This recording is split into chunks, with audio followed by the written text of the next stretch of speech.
ഞാൻ ഫസ്റ്റ് ടൈമാണ് ഇത്ര ഈഗറായിട്ട് ഒരു പ്ലാൻ പരിപാലിക്കുന്നത്. അത് വേറെ ഒന്നും കൊണ്ടല്ല, എനിക്കും മമ്മിക്കും ഇപ്പം എല്ലാ ഈവനിങ്സും സാലഡ് മുഖ്യമായിരിക്കണോ. വിഷു പഠിച്ച് ക്യൂക്കുംബേഴ്സ് കഴിക്കാതെ നമുക്ക് വീട്ടിൽ എന്തുകൊണ്ട് നട്ടു വളർത്തിക്കൂടാ എന്ന മമ്മിയുടെ ആശയത്തെ തുടർന്നാണ് ഞങ്ങൾ ഈ സാഹസത്തിന് മുതിർന്നത്. ഈ പ്ലാൻ ഇപ്പം ആകെ 3 വീക്സേ ആയിട്ടുള്ളൂ വിത്ത് മുളച്ച് പിടിച്ചു വന്നിട്ട്. അപ്പോഴേക്കും ചെടി നിറച്ച് പൂക്കളായി, അതിലൊരെണ്ണം കായയുമായി. ഈ ക്യൂക്കുംബർ ഇച്ചിരി ചെറുതാണ്, ബട്ട് സ്റ്റിൽ ഞങ്ങൾ ഹാപ്പിയാണ്. ഞാനും മമ്മിയും എന്നും വരും ഇതിന്റെ അപ്ഡേറ്റ്സ് നോക്കാൻ.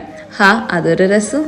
അങ്ങനെ ഇത് സാലഡ് ആക്കുന്ന സ്വപ്നവും കണ്ട് ഞങ്ങൾ നേരെ മാവിൻ ചോട്ടിലേക്ക് പോയി. ഞങ്ങളുടെ ഒരു ഓൾ ടൈം ഫേവറേറ്റ് ഫ്രൂട്ടാണ് മാങ്ങ. ഈ മാവ് ഇവിടെ നിൽക്കാൻ തുടങ്ങിയിട്ട് കൊല്ലങ്ങളായി. പക്ഷെ ഫസ്റ്റ് ടൈം ആട്ടോ ഈ മാവ് കാക്കുന്നേ. ഇത് മമ്മിയുടെ വീട്ടിലുള്ള ഒരു മാങ്ങയുടെ അണ്ടി കൊണ്ടുവന്ന് മുളപ്പിച്ച് എടുത്ത ഒരു മാവാണ്. ഇത് ഇത്രയും കൊല്ലങ്ങൾ കഴിഞ്ഞിട്ട് ഫസ്റ്റ് ടൈം പൂത്തേന്റെ ഒരു എക്സൈറ്റ്മെന്റ് നമുക്ക് ഉണ്ട്. അതുകൊണ്ട് തന്നെ നമ്മള് പൂവ് ഉണ്ടാവുന്നത് തുടങ്ങിയിട്ട് അത് മാങ്ങയാവുന്നത് തുടങ്ങിയിട്ട് എല്ലാം നമ്മൾ ക്ലോസ്ലി മോണിറ്റർ ചെയ്യുമായിരുന്നു.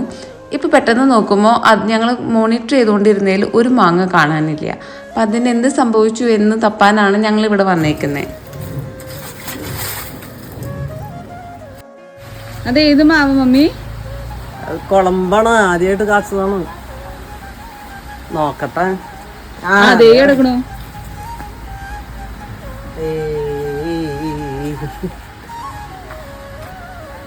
മണമല്ല, നല്ല മൂത്ത് പഴിച്ച് നല്ല മണമുണ്ട്. ഇവിടെ വീട്ടിലെ ആവശ്യത്തിന് കുറച്ച് തേങ്ങ ഹെൽപ്പർ ചേട്ടൻ ഇട്ട് തന്നായിരുന്നു. അപ്പൊ അത് പറക്കിക്കൊണ്ട് വരുന്ന മമ്മിയനാണ് നിങ്ങൾ അടുത്തത് കാണുന്നത്.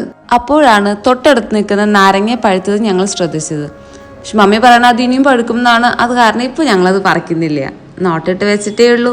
ഇന്നത്തെ പറമ്പ് വിശേഷങ്ങൾ കഴിഞ്ഞു. ഇനി വേറൊരു വീഡിയോയിൽ കാണാം. ബൈ.